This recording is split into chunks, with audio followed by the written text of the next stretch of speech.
Spoštovani gledalci, lepo pozdravljeni v oddaji Dober dan, dobri ljudje. Pred nekaj dnevi, 4. oktobra, smo praznovali Svetovni dan živali. Teden, ki sledi temu dnevu, pa so ljubitelji živali razglasili za teden živali.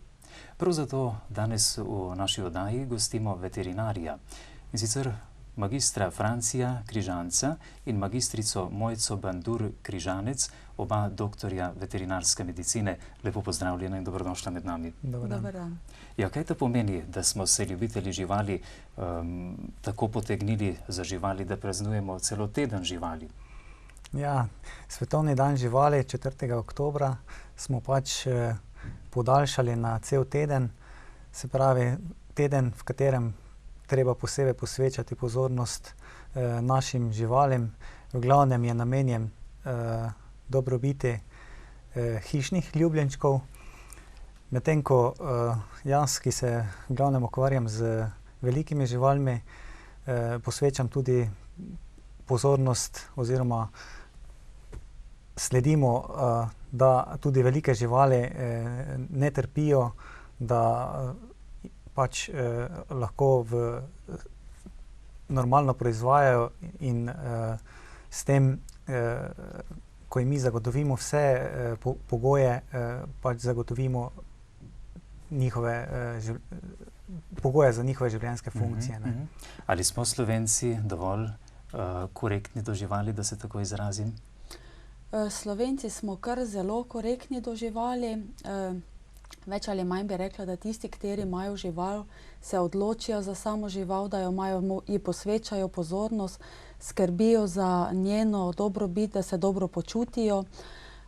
Predvsem so tudi, glede na to, da se jaz ukvarjam več z malimi živalmi, tudi ljudje dajo zmeraj večjo poudarek na to, da živali enako peljemo v šolo, kjer jih tudi potem se osvesti o vseh pogojih, katere pač moramo živalim zagotoviti. Se pa na žalost še vseeno dogaja, da pa so tudi nekatere živali na prekratkih verigah, brez vode, pač v težkih pogojih. Ker pač ravno v tem tednu živali malo bolj opozarjamo, da bi se moglo posvetiti tem živalim in predvsem tem lastnikom, da se jih osvesti, da se kaj takega ne sme dogajati, da si tega živali ne zaslužijo. Veterinarji se predvsem trudite v tej smeri, tudi veterinarska uprava kot najvišji organ veterinarski v Sloveniji. Kako uspešni ste na tem področju? Se kaj izboljšuje iz leta v leto stanje? Ja, mislim, da se stanje predvsem na področju velikih živali precej izboljšuje, in s tem, da je veterinarska uprava predpisala tudi te redne preglede gospodarstev, je zagotovila, da na vsako dvorišče, kjer gojijo rejne živali, pride veterinar in pogleda, v kakšnih pogojih živali živijo, in opozori oziroma lahko sproži celo postopek, da pride še veterinarska inšpekcija in še ona preveri vse pogoje. Mislim, da se v zadnjih letih močno izboljšuje stanje dobrobiti rejnih živali. Pojavila so se tudi razna društva za zaščito živali, kaj ne? Tako. Ki tudi pomagajo pri tem? Ja, na našem terenu na Ptuju je zelo aktivno društvo za zaščito živali. Z njim tudi sodelujemo. Jaz mislim, da so oni na pravi poti in da samo s sodelovanjem lahko nadaljujemo naprej. Veterinarji v zadnjem času slišimo, boste izenačeni po študiju z humanimi medicinci, kaj ne? Ja, v tem letu je sprejeto, da bi naj študij trajal 12 semestrov, se pravi 6 let, podobno kot imajo zdravniki. To bi bil enovit magistrski študij.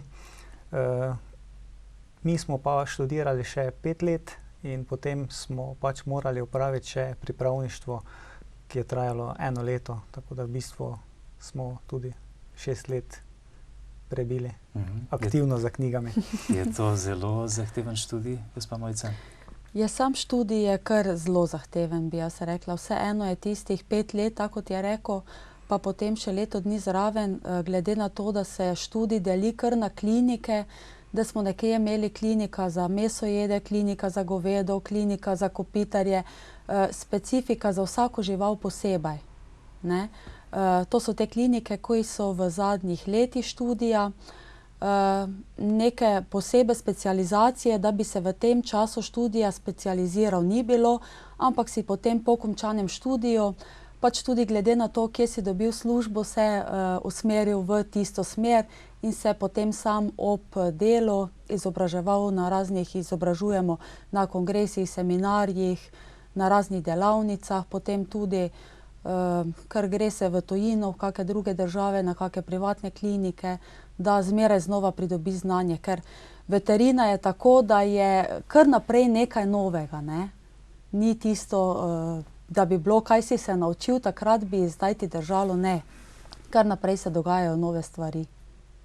Ja, laiki si nekako predstavljamo, da ko prideš na veterinarsko fakulteto, ko začneš študirati veterino, verjetno kar začneš se učiti o boleznih, ali kako to poteka? Kaj je najprej, kaj je osnova? Študij na veterinarski fakulteti v Ljubljani je pač razdeljen na sklope po semestrih, in sicer na začetku spoznaš pač, kako deluje organizem zdrave živali, spoznaš anatomijo, potem pa... Kosti, najprej kosti. Vsekakor kosti. Potem pa v bistvu, ko napreduješ po letnikih, pač začneš spoznavati tudi, kaj se dogaja pri bolani živali, in tako to znanje povezuješ, da nekje, ko prideš sam pred žival, si nekje pripravljen ugotoviti, ali je zdrava, ali je bolana, kaj ji manjka, kako ji pomagati. Sicer pa tudi sama veterinarska fakulteta je pomembna institucija, kaj ne? Ja, veterinarska fakulteta je v bistvu, kaj se tiče izobraževanja, najpomembnejša inštitucija v Sloveniji na področju veterinarstva. Sedaj se je vključila tudi veterinarska zbornica s svojim specialističnim študijem, tako da v bistvu zbornica in veterinarska fakulteta sodelujeta zdaj z roko v roki. Ko se pojavi neka bolezen, denimo na novo v Sloveniji pri živalih, denimo steklina pri lisicah, ko se odpeljejo glave sumljivih lisic, ki bi lahko bile stekle, kam se to odpelje na pregled, na diagnostiko? V Sloveniji imamo še eno inštitucijo, in sicer Nacionalni veterinarski inštitut, ki ima organizirano higiensko službo, in preko te higienske službe pridejo vzorci do laboratorija v Ljubljano, in ta laboratorij potem postavlja končno diagnozo, in te informacije dobimo preko sistema obveščanja, ki je vzpostavljen zdaj zadnja leta, in sicer kar direktno preko računalnika oziroma preko interneta, tako da je informacija takoj, medtem ko pri teh pomembnejših, recimo če so zelo urgentne zadeve, obveščajo tudi po telefonu. Omenili smo veterinarsko upravo kot najvišji veterinarski organ v Sloveniji. Vi pravite veterinarska zbornica. Verjetno sta oba tudi člana veterinarske zbornice Slovenije. Ja, vsi zasebni veterinari oziroma vsi veterinari v Sloveniji bi naj bili člani veterinarske zbornice, in sicer ta zbornica je organizirana po sekcijah. Najmočnejša sekcija je sekcija zasebnih veterinarjev, praktikov, potem pa obstaja še sekcija veterinarjev, ki so zaposleni v vojski, v farmaciji in pa v javnih službah, se pravi veterinarski inšpektorji. In kakšno delo opravlja pravzaprav veterinarska zbornica za vas, veterinarje po Sloveniji? Veterinarska zbornica je naša krovna organizacija, se pravi stanovska organizacija, združuje vse veterinarje in ima z leti zmeraj večjo funkcijo. Prej sem omenil že, da je začela organizirati izobraževanja, se pravi specialistični študij. Pripravlja pa vsakoletno 2 seminarja, katerih se pač udeležujemo veterinarji iz terena, se pravi glede na področja, iz bolezni konj, malih živali, pa tudi bojatrike oziroma zdravstvenega varstva prežvekovalcev. Ali to pomeni, da ima veterinarska zbornica iz leta v leto tudi več pristojnosti za vas veterinarje, za veterinarske ambulante po Sloveniji?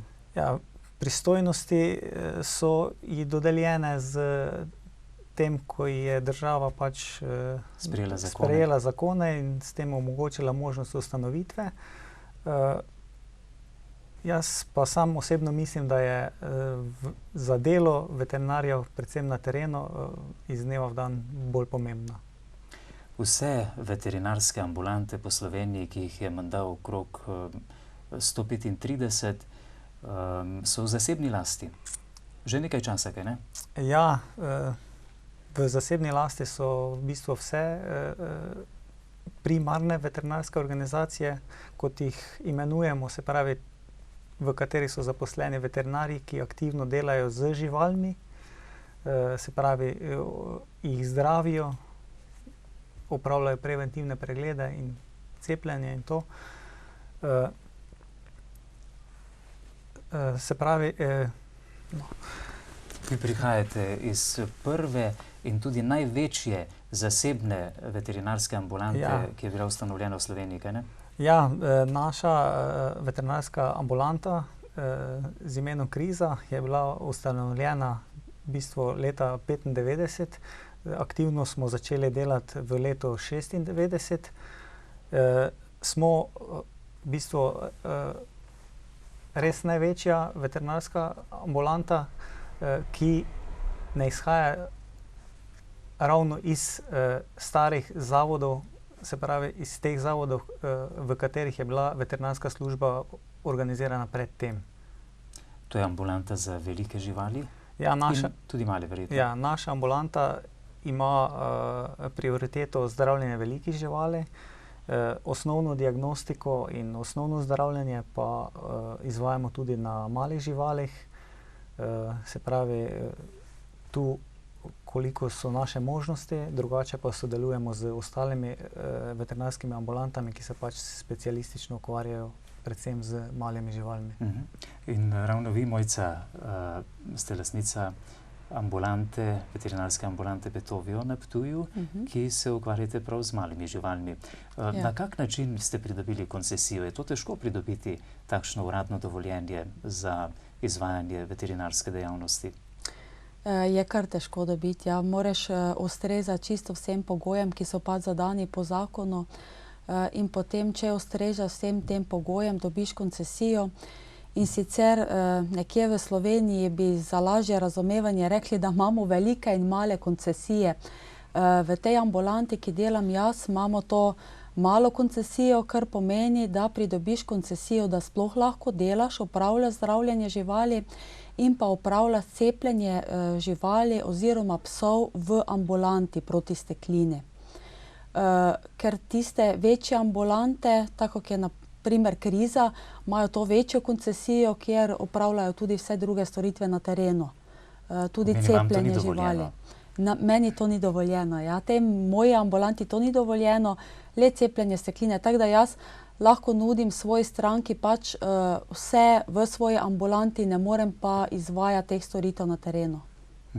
In zakaj vse še skrbite v vaši ambulanti za male živali? Ja, v naši ambulanti za male živali skrbimo predvsem za male živali, kot so to kužki, muce, ptiči, ribe, kuščarji, morski prašički, kunci, dihurji, in predvsem skrbimo za preventivo bolezni.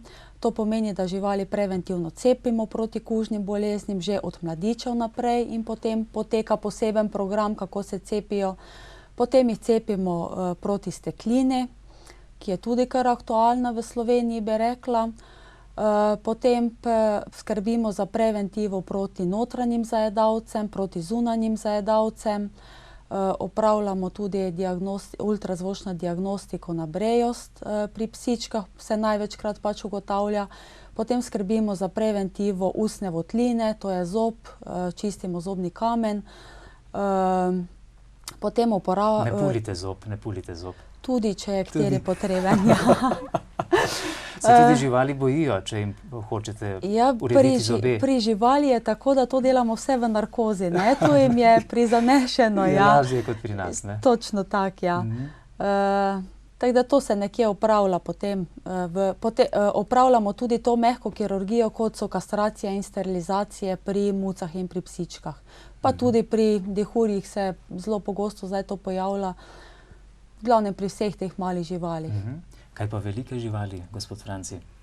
Ja, pri velikih živalih izvajamo v bistvu v glavnem storitve na klic, ne. Se pravi, da lastnik, ki opazi spremembe pri živalih, Vas pokliče? Vi ste terenski veterinar. Jaz sem terenski veterinar, tudi vsi veterinarji, ki so zaposleni v naši ambulanti, nas je 5, izvajamo v bistvu delo pretežno na terenu, ne. V glavnem storitve na klic, pa tudi preventivo pri velikih živalih, se pravi pri govedu je predvsem preventivna cepljenja proti pljučnici, sedaj v tej sezoni zelo aktualno. Potem svetujemo rejcem, kako naj hranijo živali, kako naj skrbijo za njih, v bistvu kako naj jih molzejo, kako naj skrbijo za mlečno žlezo, ki je pomembna pri kravah, ker je pač najbolj obremenjen organ. Da je dovolj higiene pri tem. Seveda, vsekakor higiena najpomembnejša, kajti rejci so v bistvu s tem, ko pridelajo zdravo in kakovostno mleko, brez mikroorganizmov plačani oziroma nagrajeni. Se pravi, več pozornosti posvetijo, manj imajo sami težav, tudi zdravstvenih pri živalih, pa tudi s tem dosežejo boljšo ceno za svoje proizvode oziroma mleko, ne. Ko sem vas srečal danes na cesti, vaše terensko vozilo, skozi šipe sem videl od raznih cevi do ne vem česa vsega in sem bil prepričan, to mora biti kak veterinar. Ja. S čim vse se ukvarjate na terenu? Kaj so tisti najbolj aktualni problemi, morda v zadnjem času, ki jih opravljate kot terenski veterinar? V zadnjem času so najaktualnejše presnovne bolezni pri kravah. Se pravi, bolezni, ki so povezane neposredno z proizvodnjo živali. Na terenu so pretežno črno-bele krave, ki so pač namenjene proizvodnji mleka. Njihov organizem oziroma njihovi organi krav so zaradi tega izredno obremenjeni. Vsaka napaka v prehrani oziroma v času presušitve, preden živali telijo, se potem neposredno kaže po porodu, in to poporodno obdobje, mesec dni ali pa še več po porodu, po telitvi krave, je tisto najpomembnejše, in v tem obdobju imamo pač mi največ posegov pri živalih. Tako samo z injekcijsko terapijo, v zadnjem času pa je zelo pogosta tudi kirurgija pri velikih živalih, in sicer so problemi z zasuki želodcev pri teh živalih, pri katerih je v bistvu terapija le kirurška. Mali telički so tako lepi, rečejo otroci, ampak da pridejo na svet, pa je potrebna velika moč, tudi včasih zelo fizična velika moč veterinarja, kaj ne? Ja, no, če mene pogledate, ni potrebna, ne. Ampak važno je oceniti, kdaj, kako pristopiti k porodu. Se pravi, rejci so toliko vešči, da vedno v večini primerov sami poskusijo. In jaz vsakemu rejcu na terenu rečem, da je najboljši porodničar tisti, ki ve, kdaj nehati, ki ve, kdaj poklicati veterinarja. Kajti veterinar je tisti, ali se bo odločil, da bo žival, da bo izvaja porod po naravni poti ali pa bo uporabil možnost izvedbe carskega reza in s tem rešil življenje tako se pravi krave kot telička. Ne. Porod lahko poteka tudi zelo veliko časa, kaj ne? Ja, lahko poteka. Naravni porod lahko poteka tudi po nekaj ur. Porodne poti se s tem širijo, vendar tako sem prej omenil, rejci morajo oceniti, ali je vse v redu, ne. Potem pa lahko čakajo. S tem bi omenil, zdaj, ko so mobiteli in to, rejci precej izkoriščajo možnost klica in se posvetujejo neposredno z veterinarjem, tako da jim je to v veliko pomoč in olajšanje. Tako. Se ženske veterinarke čutite kaj manj vredne zaradi tega, ker morda težje opravljate terensko delo z velikimi živalmi? Jaz bi rekla, da ne. Saj opravljamo pa potem druge stvari toliko bolj. Saj tudi je nekaj žensk na terenu, ki opravljajo terensko delo. Zelo uspešno. Zelo uspešno, ja. Tako da jaz mislim, da ni nekaj. Je pa tako, da mogoče ljudje vseeno vsaj so navajeni bili mogoče, da so zmeraj veterinarji bili moški, ne. To se pa sigurno pozna, tako da ko so videli žensko, so mogoče prvo se malo začudili, kaj zdaj to pomeni, ampak potem, ko pa vidijo, da ravno tako opravi isto delo in isto kvalitetno, mogoče bi jaz še rekla, se malo bolj potrudi kot moški, ne, je potem vse to odtehta svoje. To ni približno tako, kot da vidiš na avtobusu šoferko, ko greš na izlet. Ja, tu bi mogoče omenil, da zadnja leta je na veterinarski fakulteti vpis kar veliko več je punc kot fantov, ne. Tako da z leti... Verjetno pa ni razlike, kaj med pacienti vašimi, ne? Med malimi pacienti in velikimi? Ja, specifika je. Specifika je zelo velika, ne. Kaj pa število? Mislim to, predvsem koliko imate obiskov? Ja, obiskov, glede na to, koliko jih lahko opraviš, ne.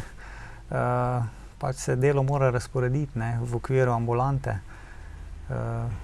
Ne moreš vse sam narediti, nikoli. Dravsko polje je veliko. Kako ste razdelili ta področja delovanja veterinarskih postaj? Kje so meje? Ja, meje veterinarskih postaj so v bistvu razdeljene z koncesijo. To se pravi, meje obstajajo samo za dela, ki jih z odredbo predpiše Veterinarska uprava Republike Slovenije vsako leto znova, medtem ko meje za to, katerega veterinarja si bo izbral nek rejec, teh mej pa več ni. Se pravi, je samo sposobnost neke ambulante, dokot lahko seže, dokot je zadeva ekonomična, da hodiš. S katero boleznijo ste se nazadnje ukvarjali, denimo pri govedu? Danes, mogoče.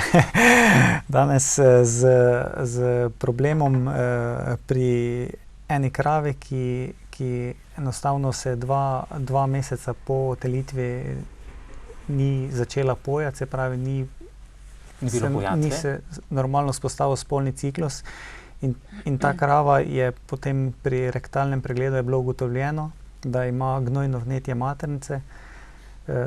Začel sem pač s terapijo, ki je lahko v tem primeru včasih zelo dolga, tudi neuspešna, v večini primerov pa je kar uspešna. Kaj pa operacije na velikih živalih? Včasih, spomnim se še pred leti, da je kakšna žival požrla tudi kaj kovinskega in je bila potrebna operacija. Kako to poteka? Je to dolgotrajen postopek? Te operacije danes trajajo okoli 1 uro. Opravljamo jih v hlevu, s tem prizanesemo živali, da je ne rabijo transportirati, se pravi do veterinarske postaje pa nazaj. Se pravi, te operacije opravljamo v hlevu, kot ste omenili to operacijo tujka. Ta operacija je danes zelo redka. Včasih je bilo tega dosti več. S tem, ko so pa rejci začeli v bistvu pridobivati krmo na druge načine kot včasih. Včasih se je vse, glavna krma je bilo seno. Danes je glavna krma silaža, v katero je v bistvu v veliki meri onemogočeno, da pridejo določeni kovinski predmeti. Obstajajo že tudi stroji, ki to zaznajo in odstranijo.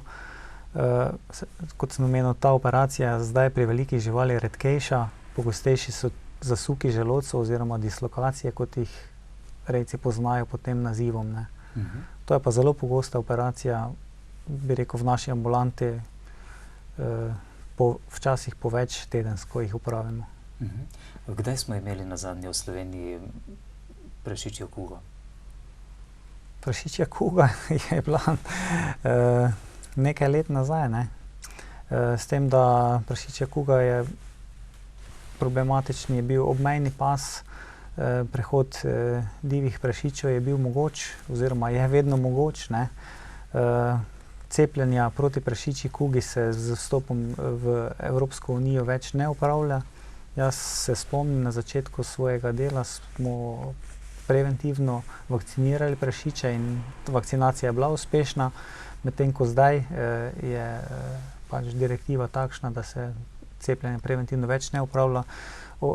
Vkolikor pride do prašičje kuge, se uporablja stamping out metoda, se pravi pobijanje živali. V zadnjih letih se spomnim, da je bila tudi zelo pereča pljučnica pri govedu. Kaj pa to, sedaj na jesen, na zimo, kdaj se bo to? Ja, pljučnice pri govedu so pereče v bistvu vsako zimo, ne. Rejci imajo možnost, da zdaj ravno v tem času, ko še je primerno vreme, ko še ni sezona pljučnic, da preventivno cepijo, predvsem goveje pitance, se pravi moške živali. Cepljenje pri ženskih živalih je zaradi specifik v Sloveniji se ne izvaja, ampak le moški živali, ki pač grejo potem v zakol, ne. Pljučnice so aktualne vsako zimo. Lani je bilo pljučnic ogromno na terenu in tudi težjih primerov. Pride pa tudi leta, ko je tega dosti manj. V glavnem se tega lotimo z zdravljenjem. Tudi vaši mali pacienti zbolijo za pljučnico? Tudi mali pacienti zbolijo za pljučnico, prav tako se pojavijo. Dobijo injekcijo? Tudi injekcijo dobijo, naredimo klinični pregled in poslušamo srček, pljuča in potem ponavadi se tako slišijo hropci in se potem zdravijo. S tem, da tukaj je pač nekje lažje pri malih živalih, ker se naročajo v ambulanto in hodijo v ambulanto, dokler pač se stanje toliko ne izboljša, da potem jim lahko sam lastnik daje tabletke doma. Se pa pojavlja. Je pa tako ponavadi pljučnice, da se po določenih okoliščih pojavljajo, ker se muce med sabo toliko združijo, kužki tudi v parkih in skupaj in se to ponavadi potem prenese od enega do drugega. Ljudje moramo včasih biti doma tudi po 3 tedne ali še več, če zbolimo za pljučnico. Kaj pa živali, koliko časa traja? Pri živalih ni tako. Živali ponavadi nekje tam 3 do 5 dni, pa se potem že kar začnejo normalno obnašati.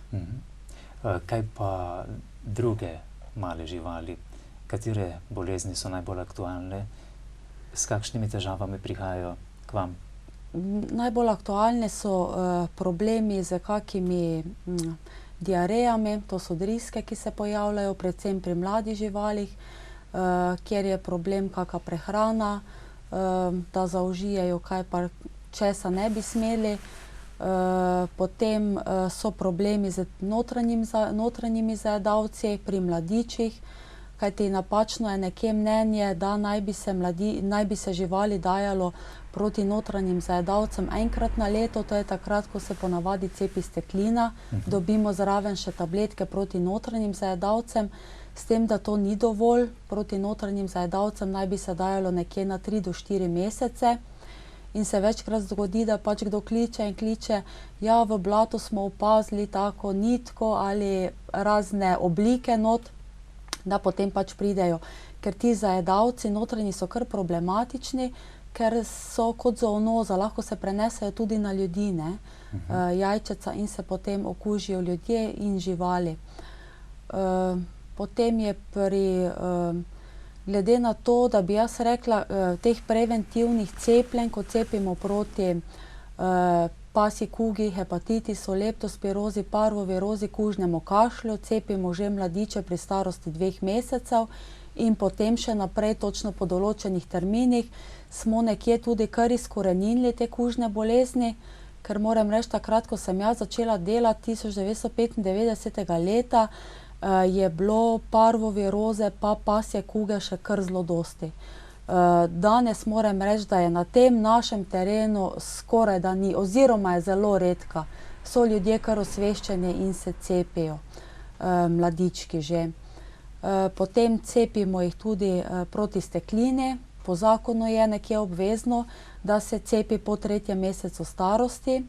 Takrat se tudi živali vnese čip, in sicer čipe lahko vnašamo, psom jih moramo vnašati po 2003. letu, vsem rojenim po 2003.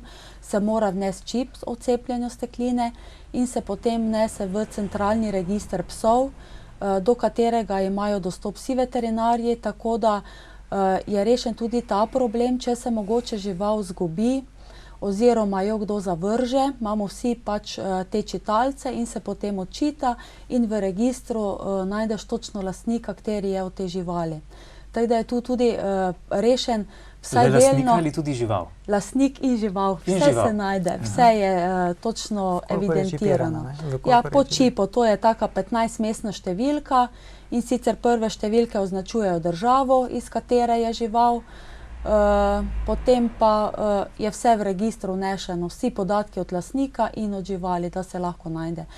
Je pa potem to tudi pogoj, no, pri cepljenju stekline se cepi proti steklini, čipira se in dobi se ta modra knjižica, ponavadi ljudje rečejo, to je ta potni list, s katerim potem lahko prehajajo tudi iz države v državo v Evropski uniji in tudi tukaj na Hrvaško je sklenjen medsebojni dogovor. Torej, to so ti mikročipi, to so ti mikročipi, ja. Ki bi naj sledili tudi ljudem. Tudi.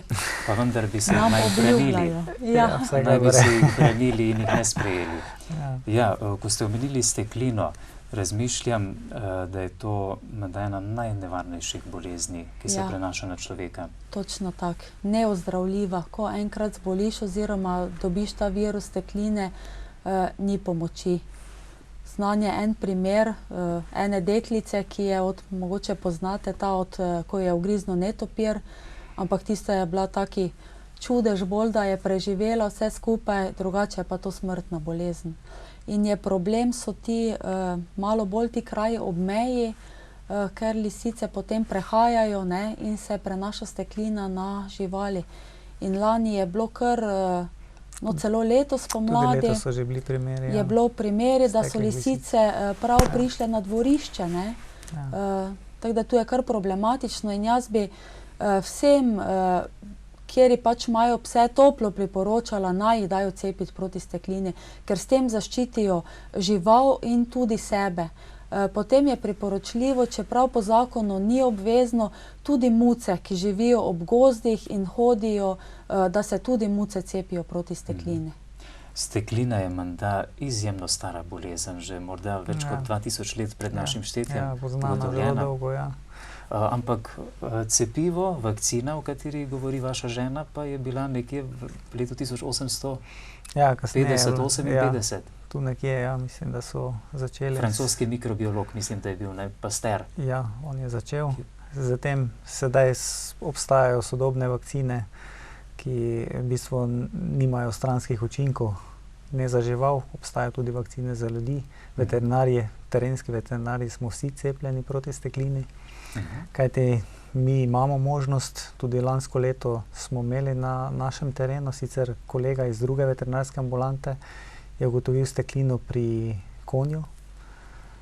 Jaz v svoji praksi, sicer takrat sem bil še pripravnik, sem z kolegico, ki je takrat bila terenska veterinarka, oziroma še je danes, smo ugotovila steklino pri kravi.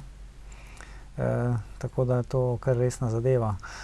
Ni se ugotovilo, kje se je okužila, ker to je nemogoče, ker ugriz oziroma virus stekline počasi potuje po živčnem tkivu do možgan in ko pride do centra, v bistvu povzroči na koncu smrt. Mislim, da so ravno z začetkom oktobra, pa vse do novembra verjetno, začeli odmetavati ali polagati te... Tako. Vabe v Sloveniji se polagajo z letali, posebnem ključu, se pravi Slovenija je razdeljena na raster in avtomatsko računalnik iz aviona meče vabe. Je to samo za lisice ali? Vaba je namenjena samo lisicam oziroma tudi drugim divjim živalim, jazbecom in tem. In sicer vaba kot taka vsebuje vakcino in v vakcini je tudi marker. V bistvu gre za en antibiotik, ki se nalaga v kosteh in vkolikor potem to žival dobijo na pregled, jo tudi pregledajo, ali bila cepljena ali ni bila. Ravno pred 14 dnevi sem bil na enem izobraževanju na Hrvaškem in so takrat omenili, da tudi Hrvaška zdaj pristopila k temu sistemu cepljenja. Jaz mislim, da bo kar velik problem s tem rešen. Se pravi, ker prenos iz divjih živali na domače je vedno mogoč. Z avionov vabe odmetavajo po vsej Sloveniji, na celotnem območju Slovenije? Ja, na gozdnem območju. Kaj se zgodi, če prileti na naše dvorišče ali na naš vrt? Ja, te vabe ne bi prijemali. Vkolikor pa jo ljudje sploh ne, se pravi, bi jo mogli zapreti v vrečko, če jo vidimo. Vaba izgleda kot košček čokolade. Tudi na internetni strani veterinarske uprave je slika. Vkolikor pa pride v stik domač pes ali pa mačka, mačka sicer jo težje pregrizne, ker je noter taka ampula, s katero rabi žival kar precejšno moč, da jo stisne in takrat se aktivira aerosol, ki se na sluznici živali sprosti. Zdaj, vkolikor pride pes, se pač obravnava, kot da je cepljen. S to vabo. Se drugi ukrepi ne izvajajo pri živalih. Kolikor pa bi ljudje aktivirali to vabo, pa se šteje, kot da so bili v stiku z steklo živaljo in morajo pač iti skozi ta program aplikacije imunoglobulinov in pa cepljenja, ki ga izvaja v bistvu medicinska služba Zavod za zdravstveno varstvo ljudi. Torej direktno v antirabično ambulanto. Tako. Morda še ostanemo malo pri steklini. Kakšni so znaki stekline, denimo pri živalih, pri malih živalih, če se pojavi, morda pri psu? Ja, pri psu so pač žival se nenavadno obnaša, kaže znake, kot da se nečesa boji oziroma je strah, beži stran od vode, potem do drugih je pa napadalna oziroma tudi sline se pojavijo, slini se, glavnem taki zelo tipični znaki, nenavadni pri živali, da takoj lahko. Tudi do lastnika. Ga ne prepozna.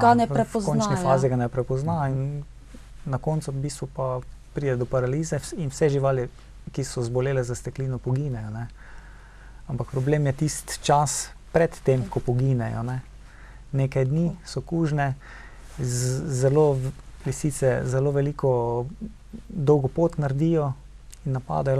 Lani se spomnim primera iz našega terena, ko je lisica v dobre pol ure prišla v stik z 6 psi. In jih okužila? V bistvu možno je, da jih je okužila, vendar smo takrat, obstaja pravilnik oziroma postopek, po katerem se postopa. Se pravi, živali, ki so bili preventivno cepljene, psi naši domači, ki so bili preventivno cepljeni, se v tem primeru, kolikor pridejo v stik z dokazano, potem dokazano, ta je bila dokazana, steklo živaljo, tem psom se vzame kri in se določi titer proti teles, ki je prisoten v krvi. In kolikor je ta titer preko oziroma dovoljšen, potem se živali normalno pusti živeti, niso nevarne za ljudi, vkolikor pa necepljene živali ali pa živali z nizkim titrom, pa se v tem primeru zaprejo v karanteno za nekaj mesecev in se jih takrat v bistvu veterinarsko pregleduje. Določene pa se po odločbi inšpektorjev tudi evtanazira. Vse v smislu narejeno, v smislu preventive zdravja ljudi. Kot vsak virus, verjetno ima tudi virus stekline svojo inkubacijsko dobo, da se razvije, da pride do pojava bolezni, do znakov. Ja, inkubacijska doba je zelo različna, zaradi tega, ker virus potuje po živcih. In vkolikor recimo je žival bila okužena v zadnjo nogo, se pravi inkubacijska doba precej dolga, se pravi šteje se v glavnem okoli 14 dni do meseca, dveh, lahko pa tudi 2 leti ali pa še več.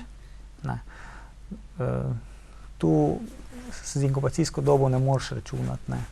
To pomeni, da če je virus v živali že prisoten, lahko traja tudi do 2 leti, da se razvije v bolezni. Tako. In na tem je grajena tudi preventiva pri ljudeh, vkolikor je bil nekdo v stiku z steklo živaljo, se pač za tisti začetni del zaščiti človek z imunoglobulini direktno, kasneje oziroma hkrati pa se tudi začne program cepljenja proti steklini, da v bistvu človek sam ustvari protitelesa in tak človek oziroma veterinarji smo v glavnem na terenu vsi zaščiteni proti steklini. Se pravi, če tudi bi nas ugrizla stekla žival, bi naš organizem ta virus eliminiral. Ljubitelji narave se veliko sprehajamo tudi po gozdovih.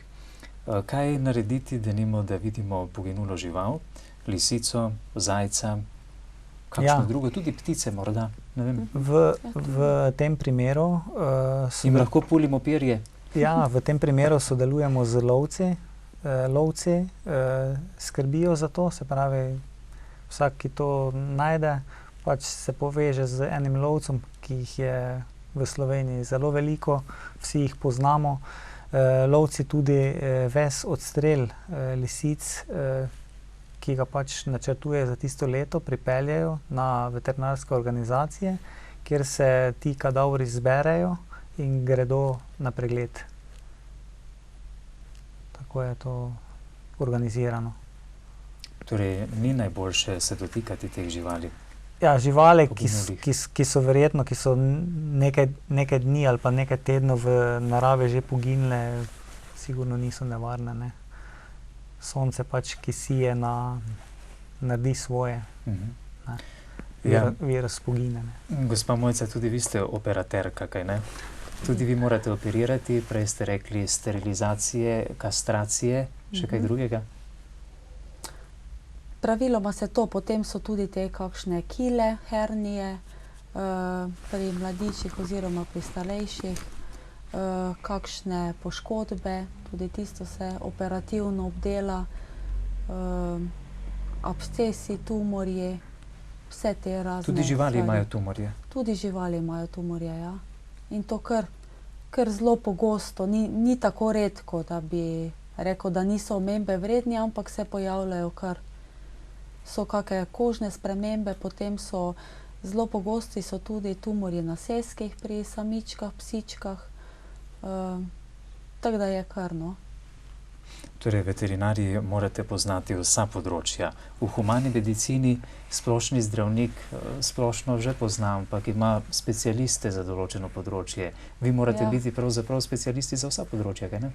Tu je, v veterini je, tako da moraš poznati res skoraj vse, da ljudje tudi nekako pričakujejo, da če so prišli k veterinarju v ambulanto za male živali, da boš pač obvladal kar vse male živali. Tako da vse, kar se pač da narediti, kako se iz tega izobražujemo, naredimo sami. Če so pa res kakšne potem specialne stvari, pa potem tudi veterinarji pošljemo naprej k drugim veterinarjem, ki se pač specialno ukvarjajo z določeno stvarjo. Pred časom nas je na svetu zelo pestila in strašila ptičja gripa, nazadnje pa prašičja gripa. Morda še nekaj besed o tem, kako je sedaj s ptičjo gripo, ali se še pojavlja, je še kje? Virus influence v Sloveniji zdaj ni ugotovljen. Veterinarska uprava je s tem, ko pač določen čas se virus ni pojavil, preklicala vse ukrepe, ki so takrat veljali, se pravi zapiranje perutnine, pa to je bilo z letošnjim letom preklicano. Se pravi, trenutno ni nobene nevarnosti, kaj se tiče Za ptičjo gripo. ptičjo gripo, tako. Kaj pa prašičja? Prašičja gripa, jaz pravim, da ne obstaja, ne. Kajti, Zakaj ne? to je virus, ki je mutiral.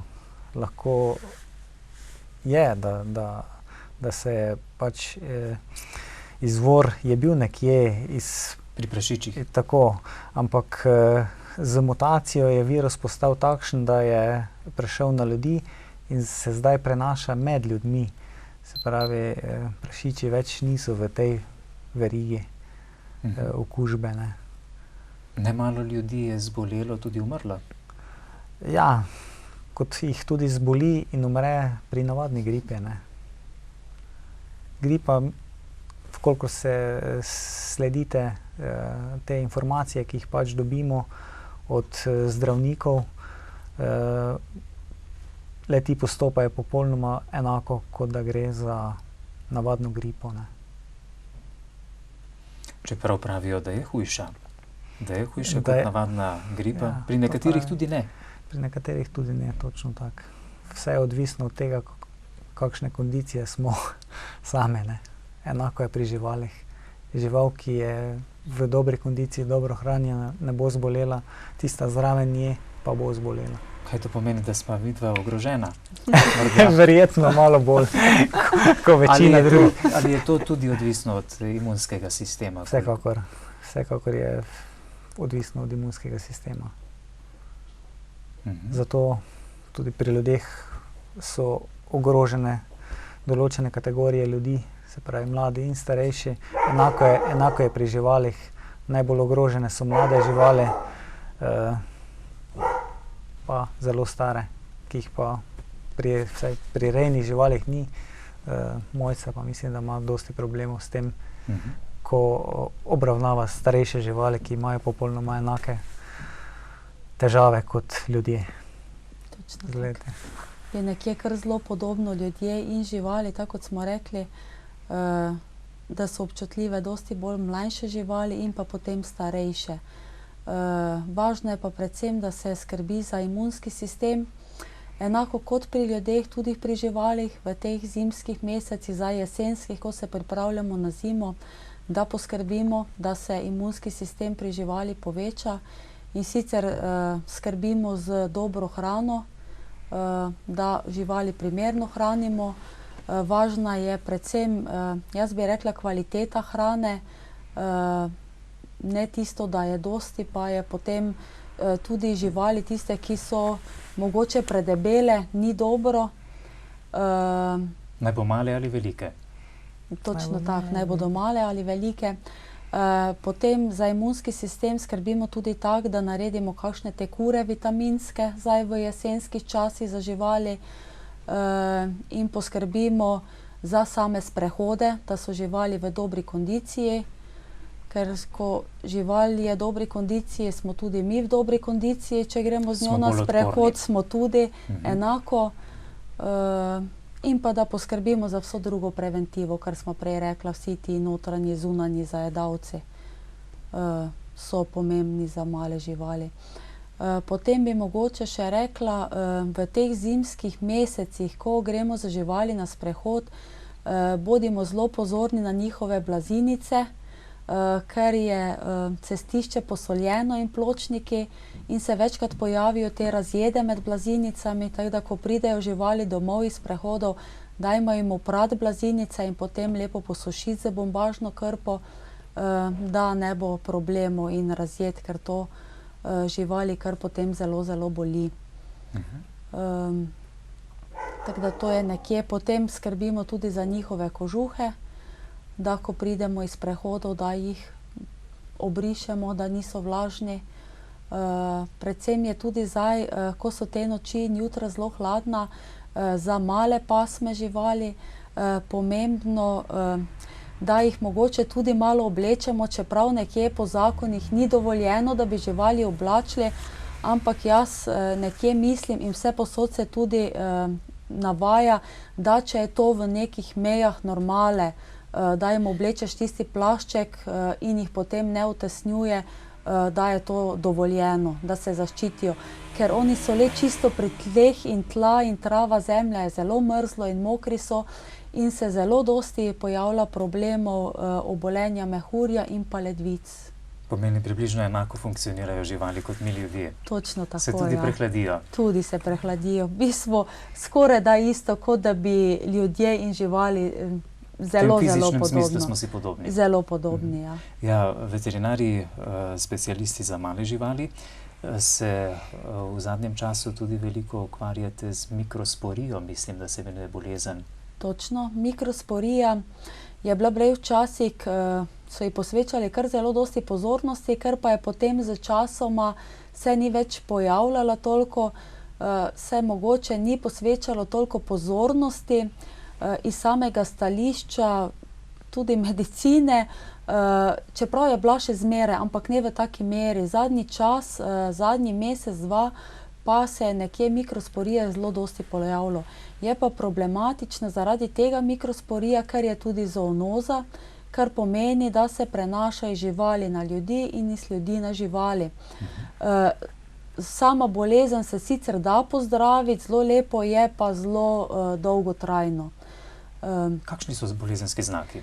Bolezenski znaki pri živali so največkrat zbolijo muce, lahko tudi kuže, ki se pa vidijo takšni okrogli madeži, kjer izpada dlaka.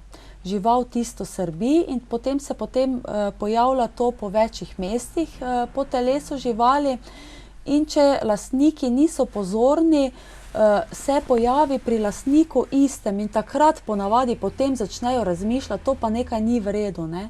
In pri ljudeh se največkrat pojavi tu po rokah, ker smo z rokami v stiku z živaljo. Tako da na to moramo biti kar zelo pozorni, predvsem tudi otroci, ker otroki imajo še nekaj živali, bolj k sebi stiskajo in se lahko mikrosporija tudi po lasišču pojavi, da celo izpadajo laski pri otrocih oziroma tu na vratih, kam si jo stiskajo k sebi, da se potem pač gre takoj k veterinarju in k osebnemu zdravniku. Vzame se ostružek, pogleda se za to vudovo svetilko, to je prav specialna svetilka, ki nam posebej obarva, take zelenkaste barve. In potem začnemo kar zdraviti, vzamemo pa istočasno tudi ostružek, ki se pošlje v laboratorij in nekje v gojišču 14 dni do nekje 3 tedne raste na gojišču, da se potem potrdi, če je pozitivno ali negativno. Ampak da ne bi ta čas zgubljali, ker 14 dni, 3 tedne je kar zelo dosti, kar začnemo rajši zdraviti, ne. Prejle ste omenili tudi druge kožne bolezni, ki se pojavljajo, naj bo pri malih živalih ali tudi pri velikih, kaj ne? Ja. Zelo dosti je dermatitisov pri malih živalih, ki so pa različne posledice, zelo dosti je posledice nepravilna hrana, premastna hrana, kužek je pač ni primerno, da jim davamo tisto, kar mi jemo, zaradi tega, ker je preveč začinjeno in maščobe je preveč not in to organizmu škodi. Koža je tudi organ. Točno tako, koža je organ in isto deluje. Potem tudi ni v redu, če žival preveč kopamo, psičke in muce, ker oni imajo neki določen pH svoje kože in tudi koža mora biti malo mastna. Če pa mi z šamponi konstantno to vsak dan oziroma kar naprej jih kopamo, se koža izsuši. In potem preden zopet spet postavimo normalno ravnovesje, traja to 3 mesece do pol leta, zelo, zelo dolgo. Tako da je zelo važno, da dosti delamo na preventivi. Mimogrede povem našim gledalcem, da bomo čez nekaj dni v našem studiu gostili specialistko v humani medicini, dermatologinjo, znano mariborsko zdravnico, doktorico Nežko Bezjak. Takrat bomo torej še veliko več govorili o koži, o problemih s kožo in tako naprej. Ko smo omenjali odzivnost telesa na bolezni in tako naprej, prehrana, ste rekli, gospod Franc, je izjemno pomembna. Torej, za velike živali, kaj je najprimernejša prehrana, denimo pri govedu? Silaža v zadnjih letih je tako aktualna, je to dobra hrana za živali?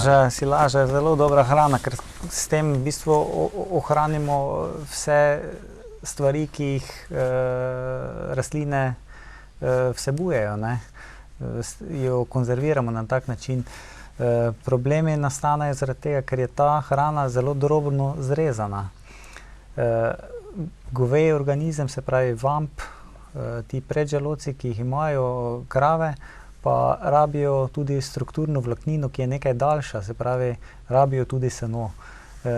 Naši rejci z leti opozarjanj se zmeraj bolj zavedajo tega in se pravi, vključujejo v prehrano zmeraj več sena. Zadnja leta so zelo aktualni ti mešalniki hrane, s katero v bistvu se zagotovi, da žival dejansko dobi vse hranilne snovi, ki jih rabi. Se pravi, obrok se preračuna, točno se določijo teža, ki jo določena žival naj bi pojedla in predvsej se pravi, vključene informatike v to prehrano. Torej, že sam prebavni trakt pri govedu je tako strukturiran, da je potrebna tudi ta voluminozna dolga krma. Vsekakor. Vamp oziroma predželodci pri kravah pač, oziroma pri govedu, pri preživljalcih rabijo za svoje delovanje, se pravi, rabijo stimulacijo od znotraj. Se pravi, zato rabijo vlaknino. Vkolikor je ta stimulacija dovoljšna, potem je dovolj prežvekovanja, ne? In z samim prežvekovanjem pa se zagotovijo ti pufri, ki se z slino izločajo in jih žival potem v bistvu v času prežvekovanja spet nazaj požre in nevtralizira kisline vse, ki nastanejo z razgradnjo hrane, ne? Temu se res posveča veliko pozornosti, kajti vkolikor se kislost vampa spreminja, se to odraža bodisi na proizvodnji najprej, potem na slabši plodnosti, na problemi z parklih, pa tudi na problemih, da je predvsem veliko več drugih bolezni, ne. Se pravi, govedo moramo krmiti zelo drugače kot prašiče, ne. Kaj pa pri spet vse bolj aktualnih konjih? Ja, pri konjih, konje v glavnem tako gojijo, na tem našem terenu je ogromno športnih konjev, teh delovnih skoraj da ni, oziroma ni več. Si zelo vesel, ko vidiš katerega konja, da še nekaj dela na njivi, ne. Imamo enega rejca, ki se pač trudi, v glavnem pa jih uporabljajo pač za, bi rekel, aktivno preživljanje prostega časa, ne, zato se konji uporabljajo. In v glavnem jejo seno, no, v glavnem jejo seno in dodatke, ki jih je pa na tržišču precej. Je res, da konji ne pijejo umazane vode? To je definitivno res. Konj je zelo izbirčna žival, tudi vsakega sena ne poje, tako da tu je še treba posebej pozornost, samo mislim, da slabe vode trenutno ni. Prašiči pa imajo verjetno svoj prebavni sistem drugače urejen. Ja, prašičji prebavni sistem je urejen drugače. V bistvu imajo samo en želodec in so sposobni prebaviti vso hrano, so vse jede živali, čeprav jih v glavnem krmimo z žite in pa z beljakovinami, ne. V glavnem iz soje, včasih se je uporabljala ta mesno-kostna moka, ki se zdaj ne uporablja zaradi drugih težav, ampak ne zaradi tega, kar se pri prašičih pojavlja, ampak se je pač pojavilo pri govedih. To je ta bolezen norih krav, ki na srečo je zelo dobro organizirana preventiva, da to meso, če bi prišlo do klavnice, pač ne pride v promet, ker se prej ugotovi in uniči. Gospa Mojca, naši psi, v največji meri sedaj uživajo le te pasje brikete. Ja. Koliko je to primerna hrana v resnici, kajti pogosto jo začnejo odklanjati, ko jim malo zamenjamo s kakšno drugo vrsto briket? Ja, zdaj na tržišču je zelo dosti briket različnih proizvajalcev. In sicer jaz bi rekla, da so ti briketi toliko kvalitetni, da so za psa kar zelo dobra hrana, da jim pač dajemo brikete. Je pa tak čist, kako smo se odločili nekje, preden smo nabavili kužek, kako smo ga pripeljali k hiši, se moramo odločiti, ali mu bomo kuhali, kot kuhali razne juhe in vse druga, ali pa ga bomo hranili samo z briketi. Torej oboje skupaj ne gre? Ponavadi so zelo prebrisani. Ko jim daš enkrat kuhano, je tisto boljše in nočejo več briket. Je pa tako, da glede na to, da imamo briket toliko vrst za kužeke, ki so alergični na te dermatitise, ki smo se ravno pogovarjali, so prav briketi specialni za te pse, ki nimajo alergenov. Potem toliko različnih je z ovco, z perutnino, s kuncem, z puranom. Tako da jaz mislim, da je to kar zadovoljivo, če jih hranimo z briketi. Moramo pač paziti tudi na brikete, na vsaki te vreči, glede na proizvajalca, je točno določena teža živali, koliko briket lahko na dan poje. Moramo pa biti pozorni, da pač izberemo čim bolj kvalitetne brikete, ker takrat bomo imeli tudi čim manj problemov s samim prebavo pri živali. Sicer pa je dovoljeno mešanje teh briket in hrane, ki ostaja za nami? Seveda je. Je dovoljeno, ja. Pri tistih, kateri nimajo problemov. Pri briketih treba pač zagotoviti dovoljšno količino vode vedno. To je zelo važno. Ker je suha hrana, tako da vodo mora imeti žival pa res non-stop na razpolago. To je tudi tako. Prejle ste omenili, da žival za čez mejo denimo potrebuje svoj potni list. Točno tako. Žival preko meje potrebuje svoj potni list. To je ta modra evropska knjižica, evropski potni list, kamor se vpišejo vsa cepljenja proti steklini. Potem je pač tako nekje razdeljena prva stran na lastnika, da se točno napiše, potem so vsi podatki od živali, potem je napisana številka mikročipa, kdaj je bil čipiran, kje je čipiran, ker pač je nekje vsi na levo stran vratu, da je nekje čip, da ga ne iščemo, in pa proti steklini mora biti cepljen. Potem je v tej knjižici so še vpisana druga cepljenja proti ostalim kužnim boleznim, ki po zakonu niso obvezna, lahko grejo tudi brez tega cepljenja preko meje, so pa za samo žival zelo priporočljiva, da se cepijo. Tako da tudi našim hišnim ljubljenčkom, psičkom, dihurjem, mucam lahko omogočimo, da vidijo malo več sveta, ne? Točno tako, da lahko grejo z nami. Muce in dihurji morajo tudi biti čipirani.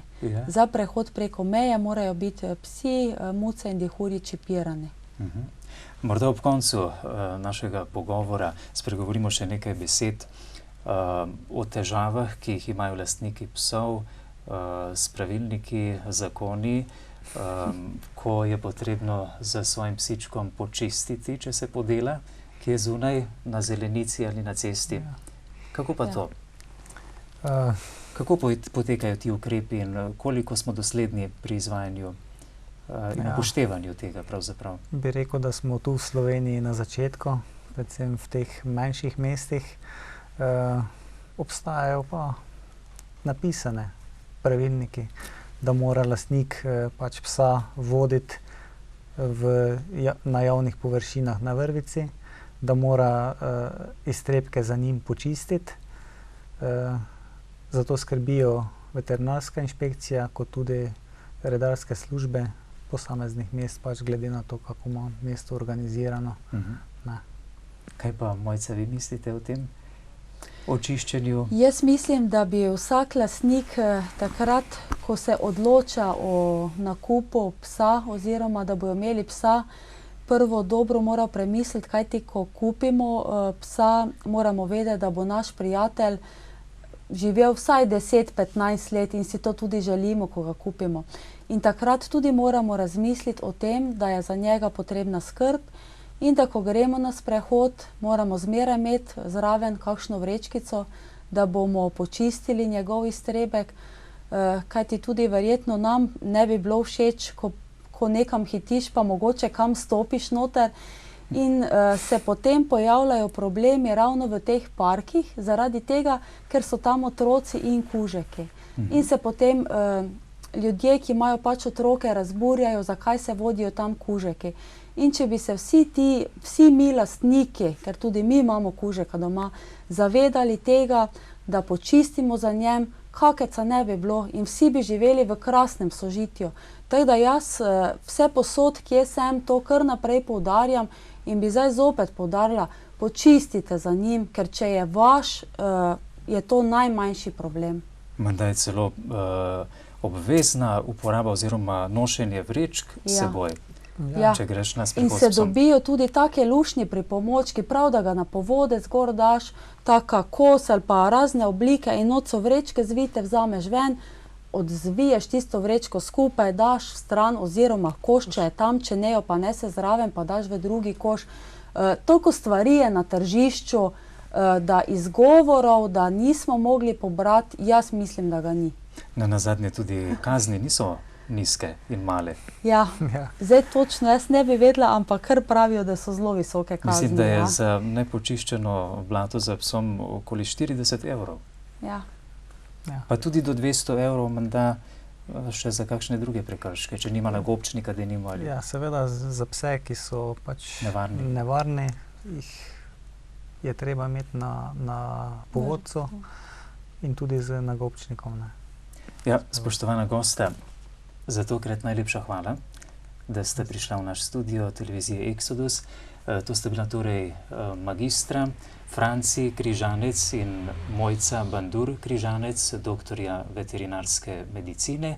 Spoštovani gledalci, ko bosta naša naslednja gosta spet v tem studiu, takrat pa boste tudi vi iz njunih ust lahko slišali kakšne dobre in koristne nasvete, naj bo za vaše velike živali ali za male hišne ljubljenčke. Za tokrat pa hvala za vašo pozornost.